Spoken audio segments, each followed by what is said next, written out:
Nice to be Yeah, speaking with I'm you very again. excited to speak to you today. And I think just for our audience, I'll introduce you quickly.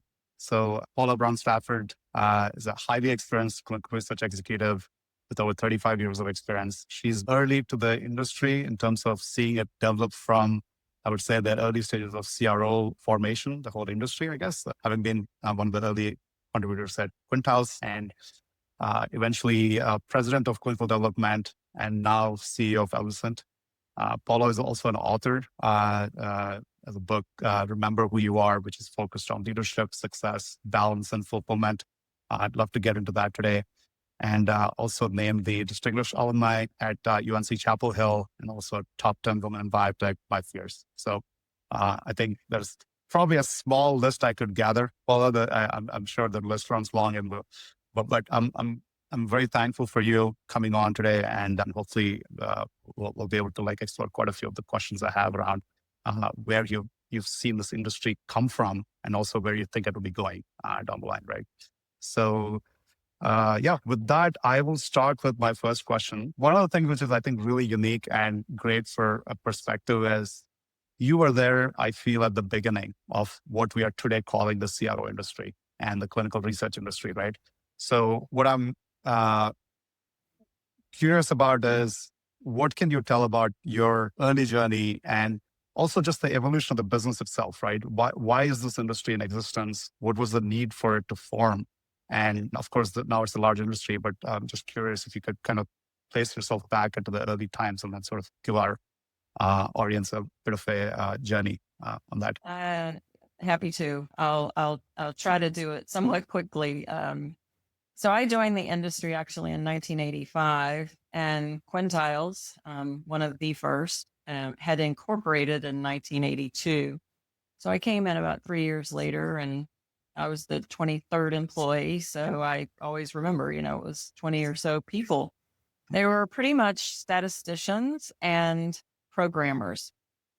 And there was, I think, one other company out there at the time, and they didn't call themselves a CRO. It kind of evolved over time, right?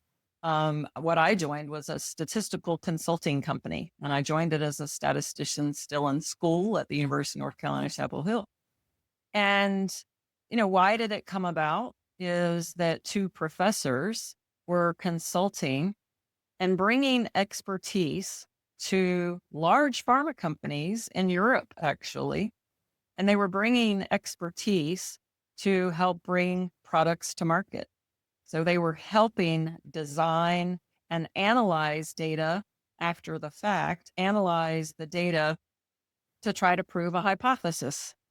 And they were bringing, as professors in the School of Public Health, and they were professors of biostatistics, they were focused on data. And so when we think about today, it all starts and ends with data. And how it has evolved. I won't go too far because I know we have a number of other topics to discuss, but it really was, and the company started growing because it was about the statistical analysis. And then it was about, well, we have what we call dirty data. The data, there were extraneous data points, and you would get the data sometimes a year after a trial had completed because people had to, physically go to a physician's office and collect data on paper and bring that back in house. And we had to enter the data into a system, and then you did QC on the data, et cetera. So it just took a long process. And as you think about the industry now, it's around making decisions better Mhm. and faster. And that really is how the industry has evolved, is continuing to, and also take cost out. Early in my career, it was a triangle was shared with me from a customer in California, and must have been about 1990. And, he said, and I've used it many times, that it's all about time, cost, and quality, because the customers want to get a product to market faster Mhm. because they want to get their return as quickly as possible.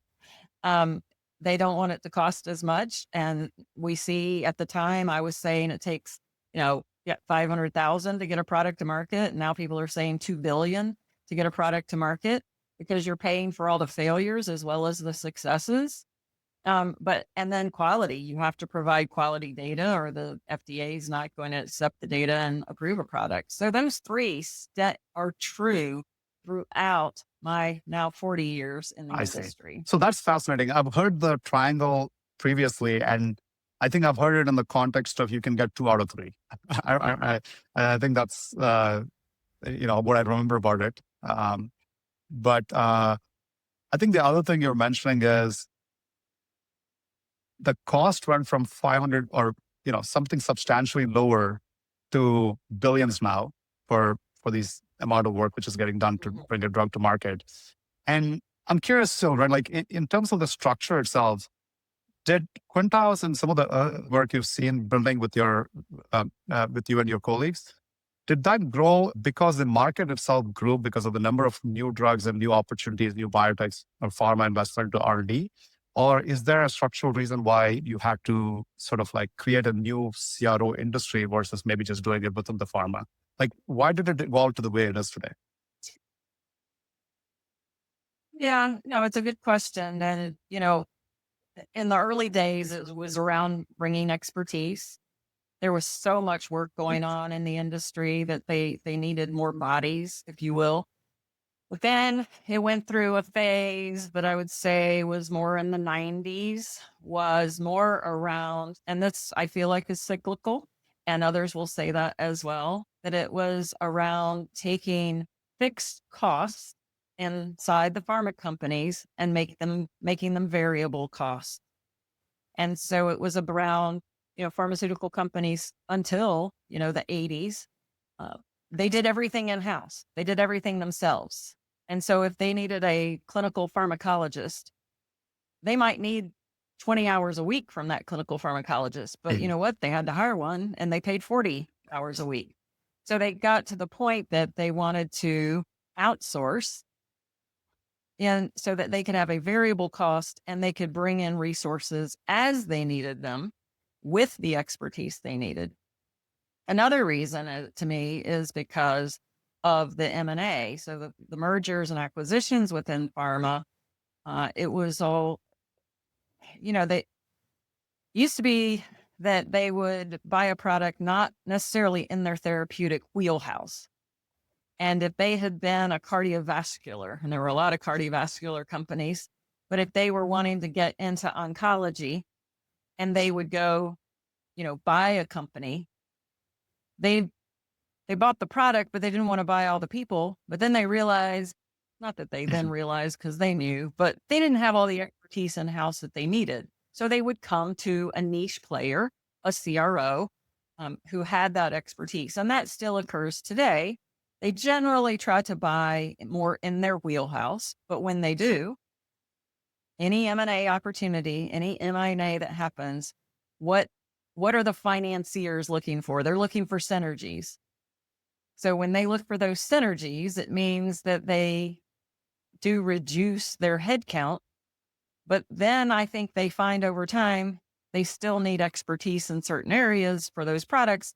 And so they go out. So it's a combination of moving from fixed cost to variable, and it's also bringing in expertise that they need for a specific therapeutic area or a platform. That's interesting. So clearly I see a financial sort of like reason of the variable to like CapEx, OpEx optimization, right? But the other, I guess, is also what you're pointing out is as you become a platform style company, as you go from one therapeutic area focus to like multi-therapeutic area focus as a biopharma, you're acquiring assets, you may end up yourself in a situation where you don't have that expertise and you need that quick. And the right way to do that is basically go out to a CRO like Quintiles, right? So, and that's what you get. I see. Right.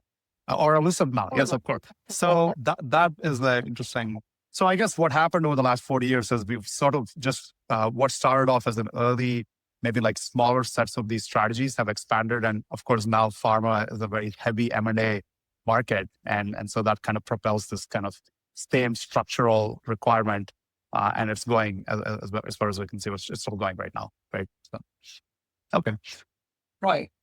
And they still need fixed costs, but there's always going to be a variable component that they want to be able to bring in and out. And so their CFOs, it's a little cyclical. We see some of the larger pharma now kind of shifting back to bringing in more fixed as they grow.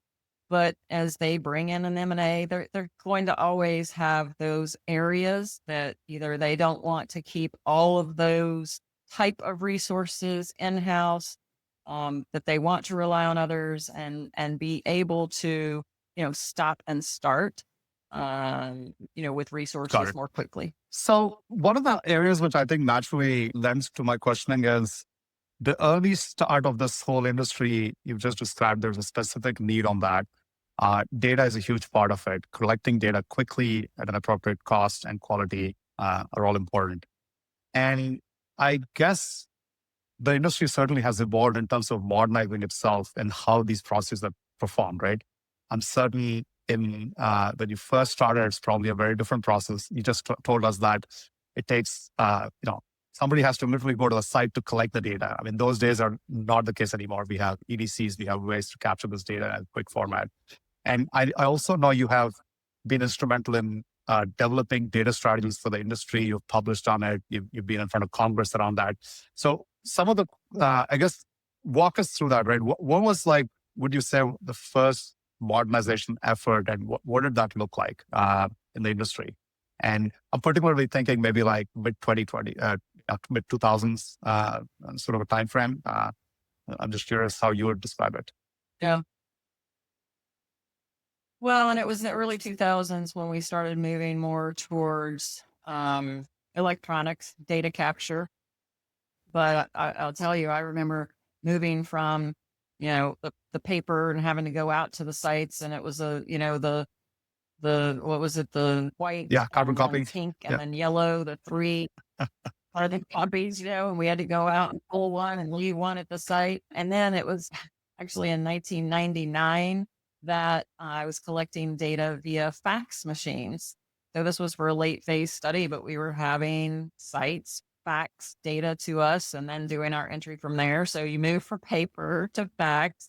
And then quickly we moved into EDC, so the electronic data capture, which, took a very long time for people to really, embrace and adopt the EDC tool. There were many pictures have been shared in the industry of going into a physician's office and seeing, many different laptops and all these different plugs. And, it was just so onerous on the sites. EDC came around and it was like, you just need one laptop, but you may use 5 systems on that laptop. And so, now you have yeah, issues with passwords because, the physician cannot give their passwords to anyone, but, they have to keep up with all these different passwords. So, we do advocate that if sites work with as few different partners as they can, just because the sites have to keep up with so much. But anyway, so the EDC came around. So, then the need that it hasn't changed, but certainly the tools and our capabilities have changed through the years. And so then you went from EDC to being able to capture via EHR or, EMR. Um, and but that's also proven to be a bit problematic in that there have been so many different tools. Is it Epic or is it Cerner, which I think is now Oracle. owned by Yeah, Oracle? So, they all combine, but there's two different. So then it's all about standards. So I did join the board of CDISC in, I don't know, 2007-ish, and was on their board until 2015. CDISC is all around standardization so that we could help deliver data to the FDA in a more standardized format, basically. So that the review time at the FDA would not take as long because we would provide it in a more standard format. But even with standards, people still hmm have their own way of delivering data. But We focus on the CDISC standards here. So there's been, and in there, it was in the 2000s, maybe late 90s, that we started using, we called it voice response, is how we started. People could key in on their literal, Yeah. phones, the old fashioned phone, push button phones, where people could key in data for, really patient reported outcomes or randomization of trials. And then that turned into IVRS, interactive voice response systems, which then became IRT, interactive response tools. And I think today, IWRS, what are maybe we like calling the it? web-based tools. Yeah. IVRS now, and now we kind of moved to just ePro, electronic patient reported outcomes.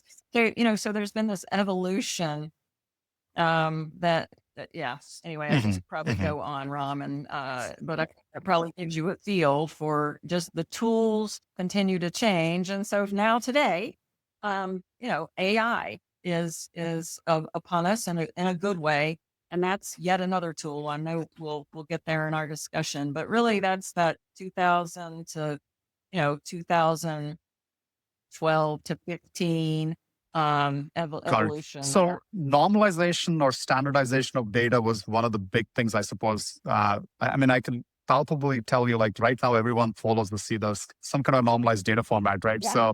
So we're there, and we've been. I think that's a huge win. I think the tools are not. I wouldn't say it's a big win. I continue to see a proliferation of many tools, many passwords, logins. I think everyone's kind of talking about that all the time, with few solutions to come about there.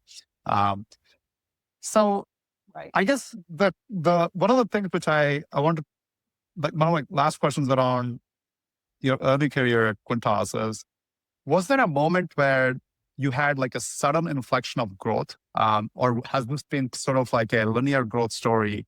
And if it's non-linear, I'd be curious on what's the reason why there's an outlier growth in Quintiles versus everybody else, right? Just from you on the ground perspective. You know, I think that we understood data very early on, and the data on the case report form is only part of the data. So we very early on acquired our own central laboratory at Quintiles. I think that did help with the inflection point because so much of your data comes from the central lab. Now there are so many different lab and niche Yeah. labs out there, and there's so many places that data comes from. But for many, many years, it was, the data collected at the site, and we call that the case report form. And then there was the lab data. And so purchasing a small lab in Atlanta, Georgia, 1995, I think was the year. And I think that was a huge inflection point because we then held all the data. And as we were growing, we then just started buying other companies because there were so many companies out there. And I kind of see that we're back there again today. There's so many niche providers. And I really do think there's going to have to be another consolidation because there are just so many niche providers. Who are the good ones? Who are the ones who are going to make it, not make it? Everybody's buzzing in the sponsor's ear. And I think there's going to have to be some consolidation and bringing these tools together, and the CROs being in a position to deliver more for the customer. And a lot of that comes through streamlining and partnerships and making it easier on our customer. For the CRO is the sponsor. And when they can contract with one as opposed to 20, I think that's easier for them and it's easier for everybody. So it's up to Mhm. us to manage those partners. And I spend a lot of time, I was on the phone with at least two yesterday. I've already spoken to one today. I mean, I spend a lot of time talking about speaking with our, partners and making sure that we have the right relationships, et cetera, to be able to deliver for our customers and make it easier Right. on them. So I actually have this is a fascinating viewpoint because it sounds like Quintile's core focus or core competencies in data, because you're statisticians to begin with. and you're used to large data, analyzing large data.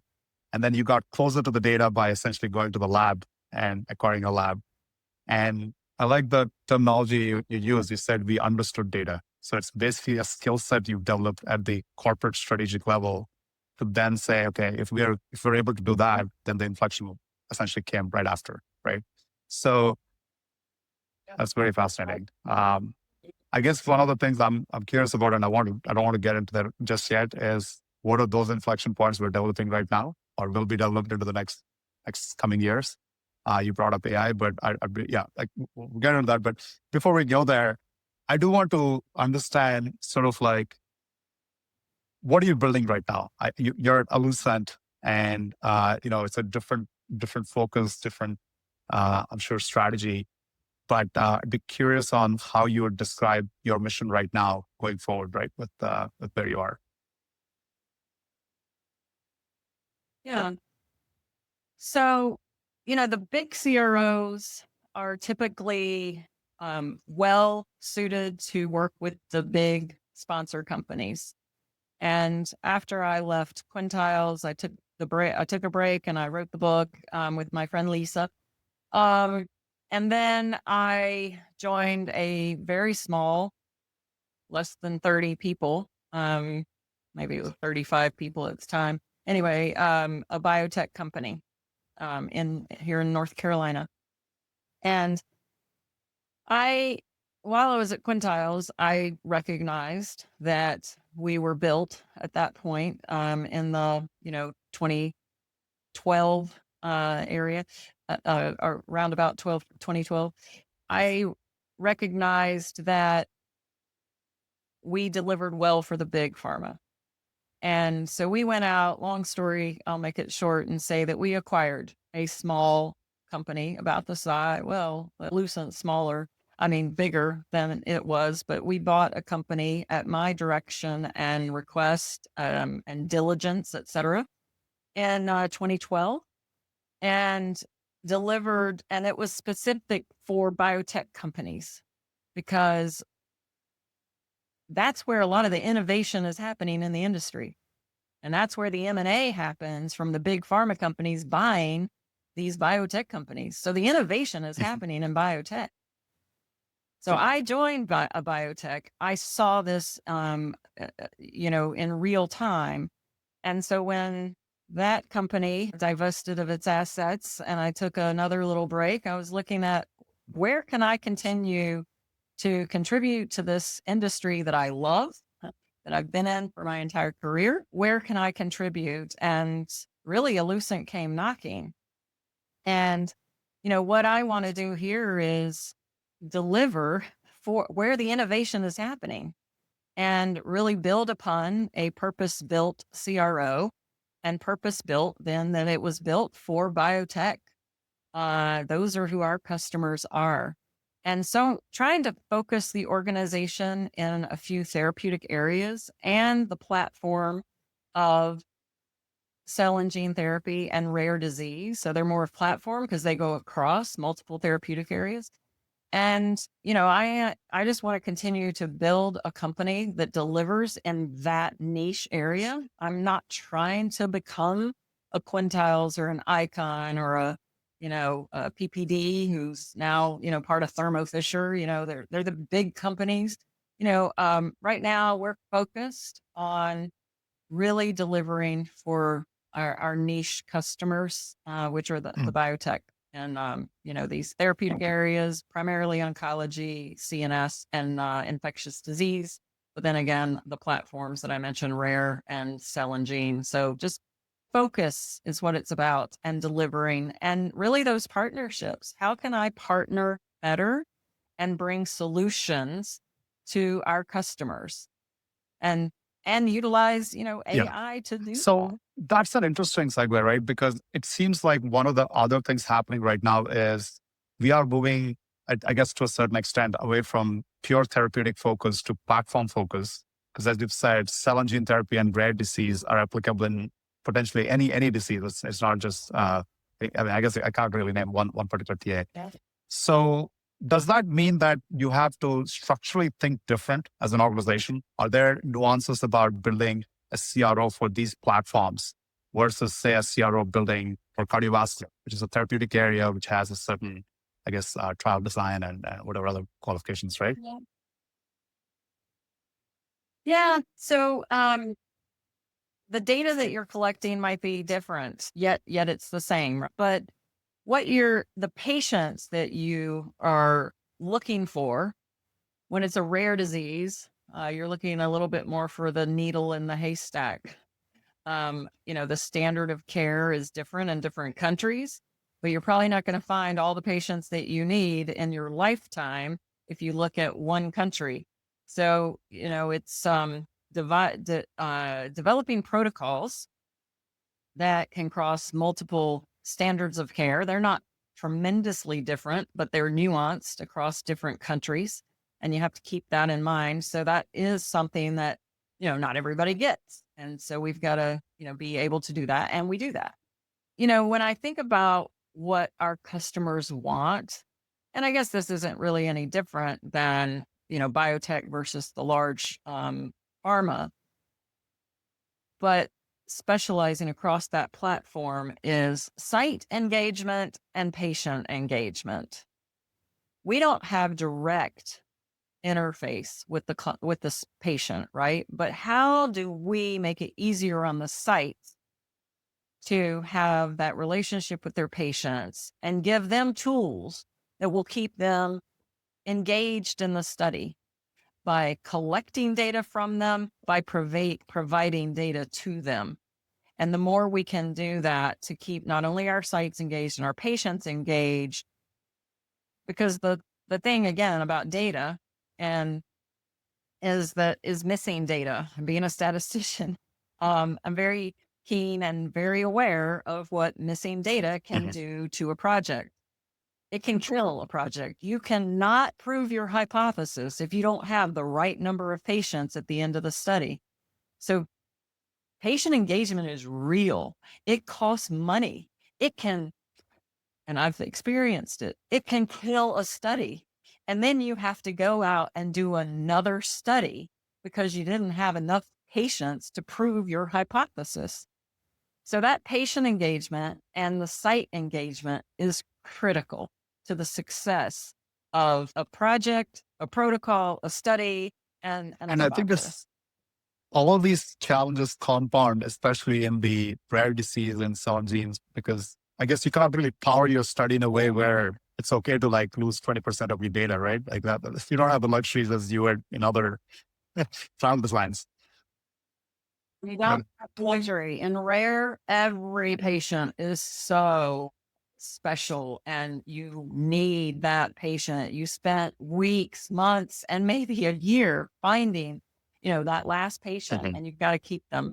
For cell and gene therapy, no, it's not rare, but there it's the logistics. The logistics are different. And that's what's the key around a cell and gene. So it's learning that it's not just running a different, moving from cardiovascular to CNS is easier, for a large molecule or even a small molecule. It's going to be easier than a CNS product that's a Yeah. cell and gene therapy or rheumatoid arthritis that's cell and gene therapy. You can't just go from a traditional, if you will, cardiovascular trial and then go over and run a cell and gene therapy and something else because the logistics around the trial are just That makes sense. completely different. So from a, I guess, capability and even the structure of Allucent, you're dealing with a very different type of a problem set is kind of what I'm taking away. It's very different from the large CRO world where you're catered for maybe very large trials versus here it's more bespoke, smaller trials, lengthier trials. Every patient counts. There's no real room for maybe a lot of things which could normally happen, which Right. you're okay with, but here it's probably like a lot more bespoke, right?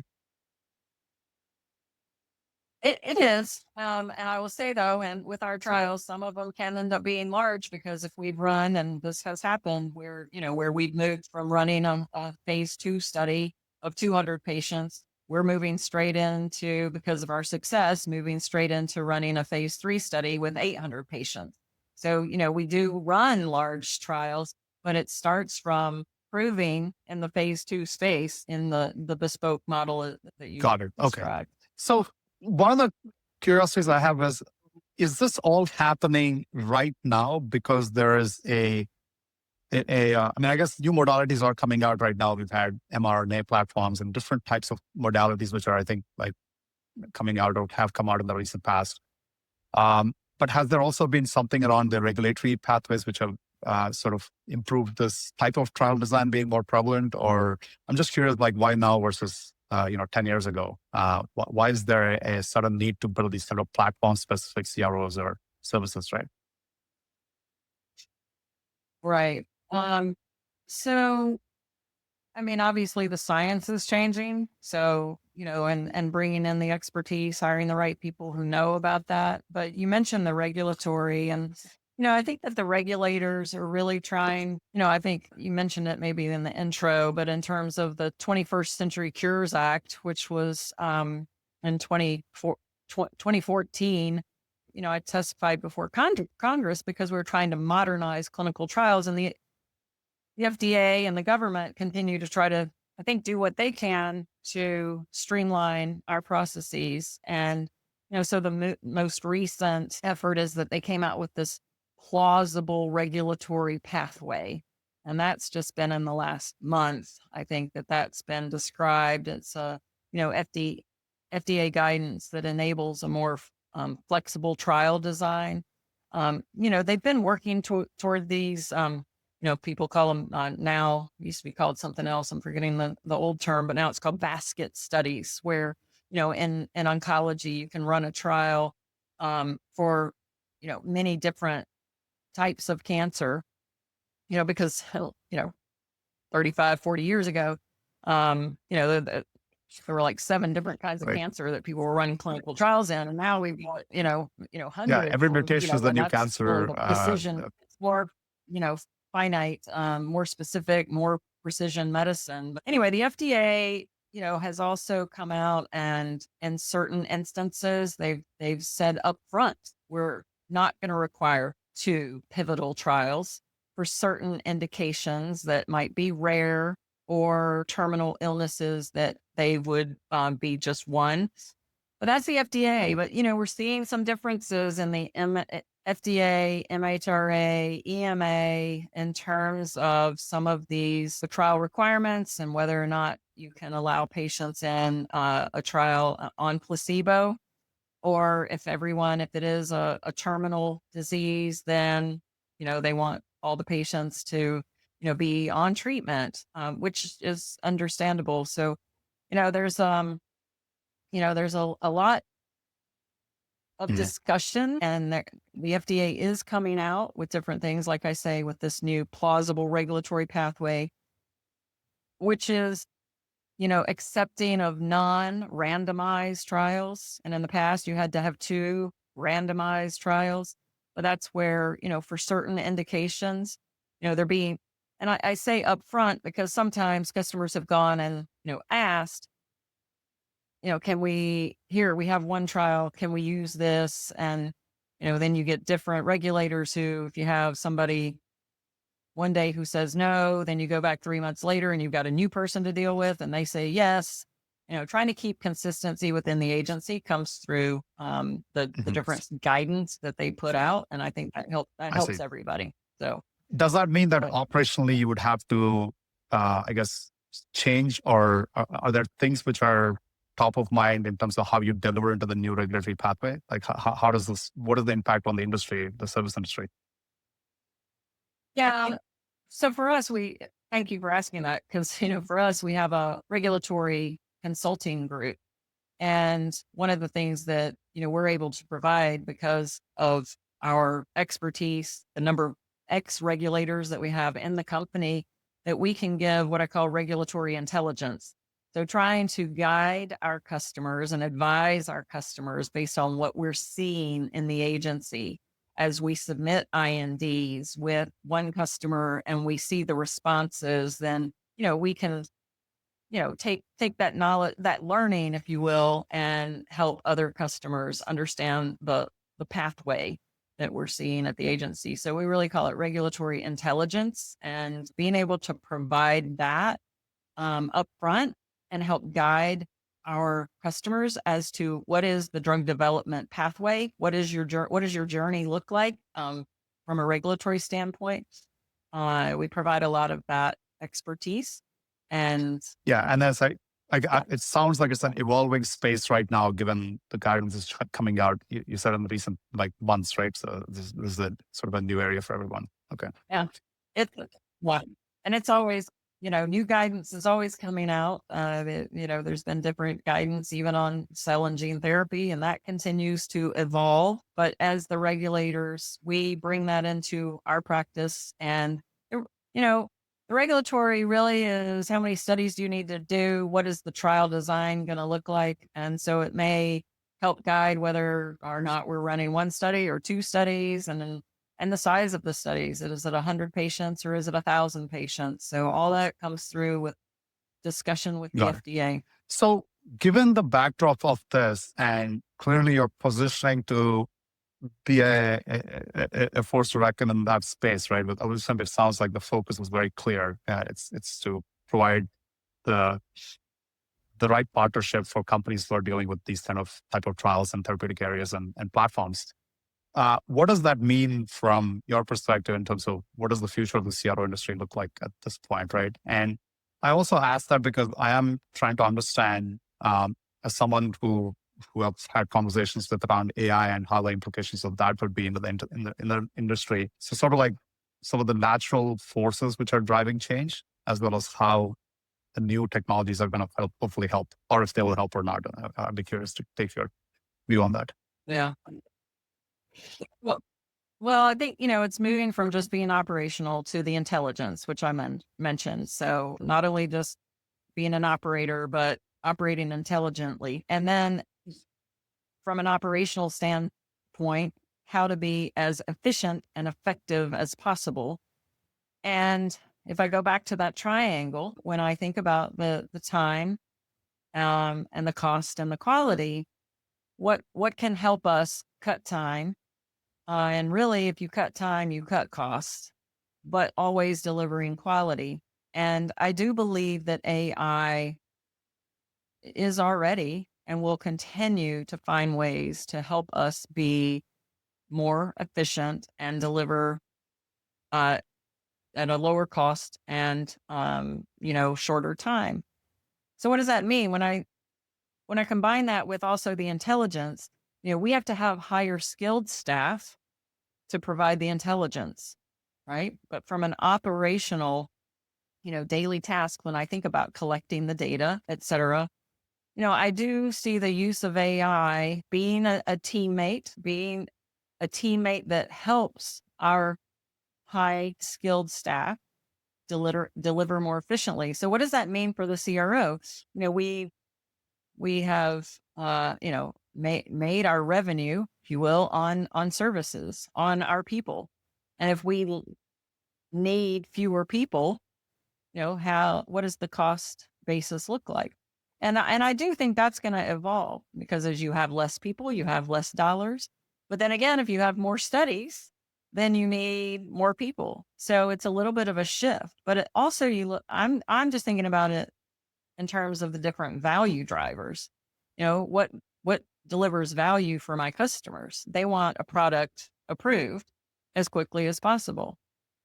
So if I have the tools, the intelligence, and the operational tools to deliver for them in a time frame that cuts 2 years off of, what right now people say, it takes 10 years to get a product approved. But if we can cut that down to 8 years through the use of intelligence and our tools and our high skilled people, is the value not the same? So I think that we can share in that value proposition between the pharma company and the CROs. I think that's where it's headed. Is that going to be in the next 2 or 3 years? I'm not sure that the conversations are ready for that yet, but I think it will evolve. Yeah, and it's actually really interesting the way you framed it. It's about your people and it's about delivering value to your customers, right? And I think the coming wave of tooling, which is highly automating some of the process will have an impact, I think, on the industry and the way we do things in the industry. But I want to touch on the people part because that's, I think, like a very key insight. I think there's this notion that AI is going to be really disruptive to people, and maybe not. I'm not sure. I mean, but what I do think is really important from organizational and leadership perspective is what you just said, which is, can my teams be equipped and able to become AI fluent, I suppose, right? In another word. And is that how you're thinking about it? Like, is that one of the focus from a team, helping the team perspective? Yeah. Yeah. Thank you for leading me there, because that's exactly it. I mean, I gave a talk 15 years ago at the SDTM conference, and the whole talk was on moving from calling people data managers to data Mm-hmm. scientists. And it was even before people are now, talking about data scientists even in a different way. But the idea was, repurposing our people, giving them the skill sets to work with the tools that we have.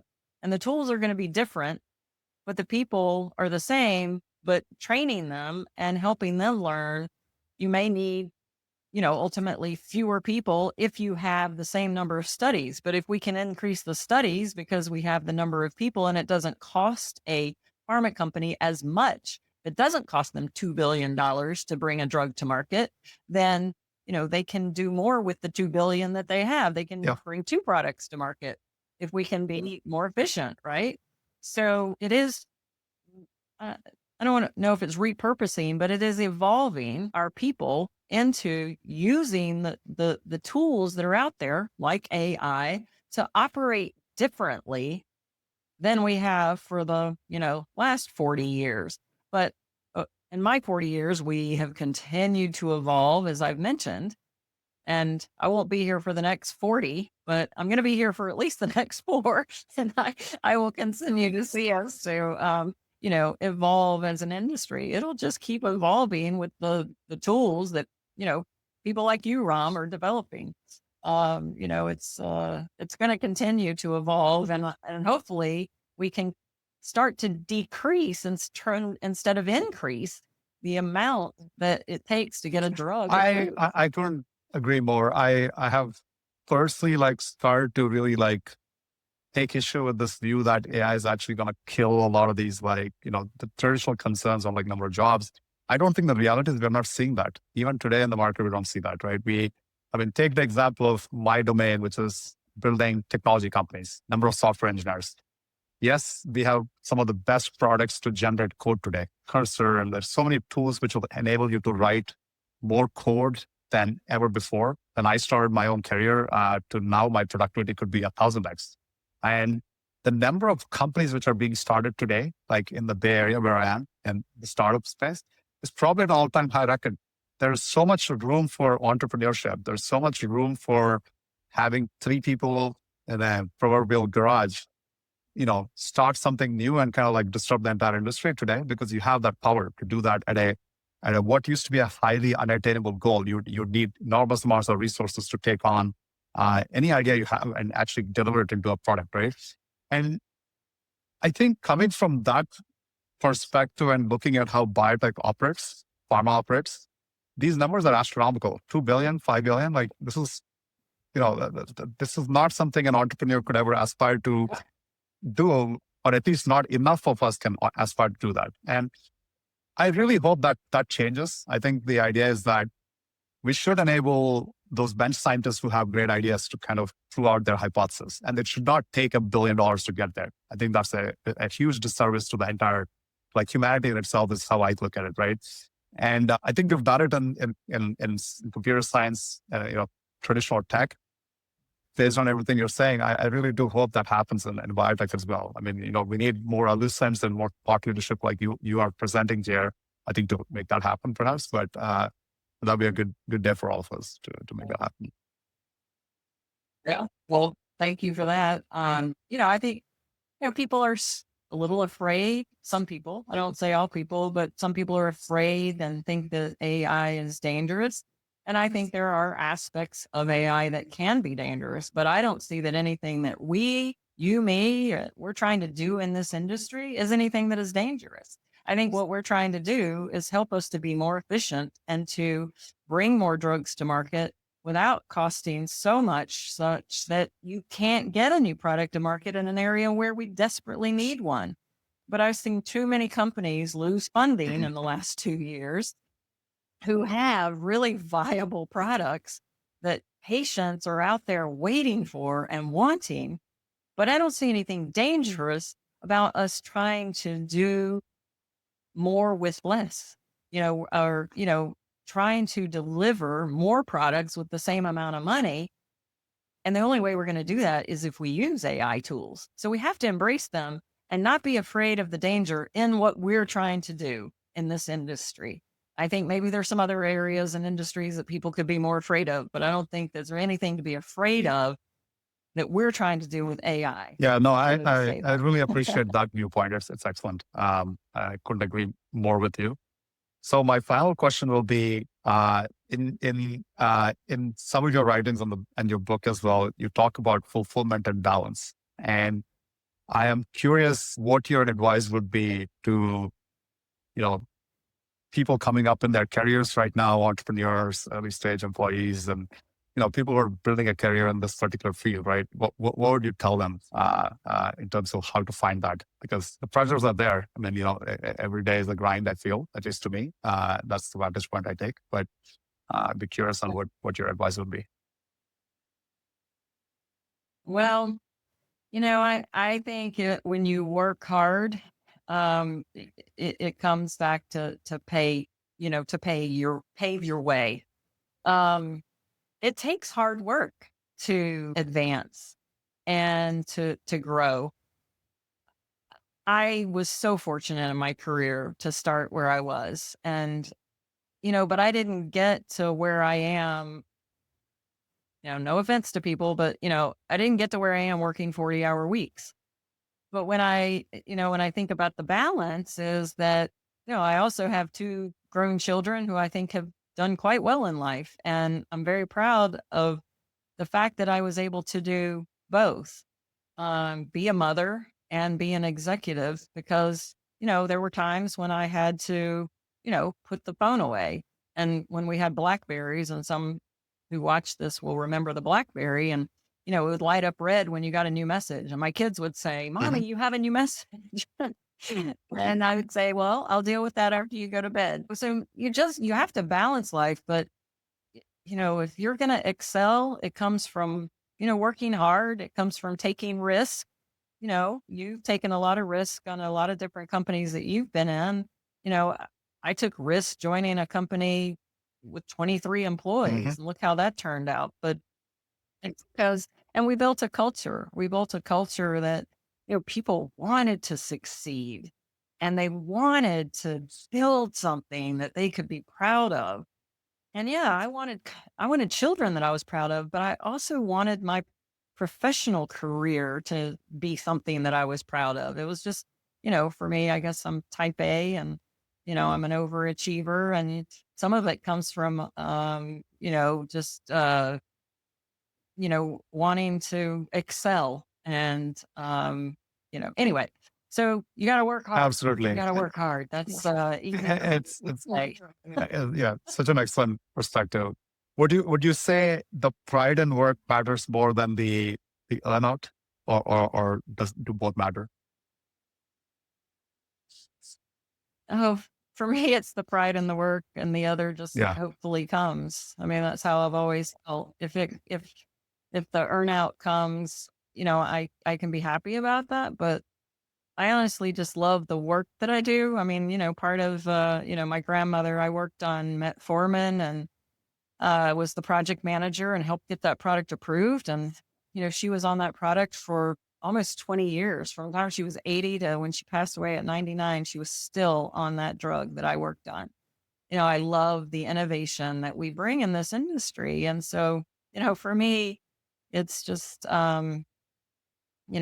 feeling like I have done something Yeah. for others, is what Yeah. makes me No, happy. that's totally. I think it's so much easier to do that in our industry than most other industries. Like you could justify why you're working hard, the progress you're making, helping others make the progress.